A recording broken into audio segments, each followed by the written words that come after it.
Nous avons été livrés en 2017, en avril, première AG, beaucoup de primo-accédants. Les 2 premières années, donc avec le syndic qui était de la même entreprise que le promoteur, on avait un suivi, mais beaucoup de perte de temps à relancer le syndic systématiquement pour les entreprises, auprès du promoteur. Donc les appels d'offres, c'est nous qui les faisions. Au bout d'un moment, comme c'est nous qui faisions le boulot, on a commencé au niveau conseil syndical à se poser la question de changer de syndic.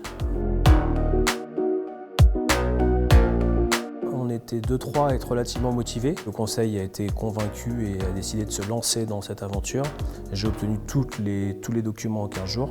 Comme j'avais une vente en cours, il fallait que je puisse avoir très rapidement les éléments comptables. Et en l'espace d'un mois, tout était à jour. 3 objectifs qui me viennent en tête pour décrire Matera, ce serait simple, rapide et fluide. On est en lien directement avec les entreprises ou les prestataires, il y a un gain de temps très conséquent.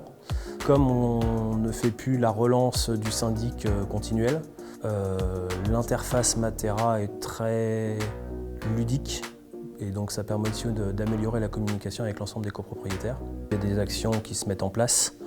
On avait un jardin pas géré et là avec ça, en fait, ça a permis de créer une émulation au niveau de ces jardins et qui permettent de créer du lien au niveau de la copropriété. Quand on a eu la première AG, on avait un budget annuel de 145 000 € et là aujourd'hui on a un budget qui est à 109 000 €. Globalement ça va me prendre en cumulé 3-4 heures par mois, mais à raison de peut-être une demi-heure par-ci, 10 minutes par-là. C'est quand même moins anxiogène, donc il y a plus de détente.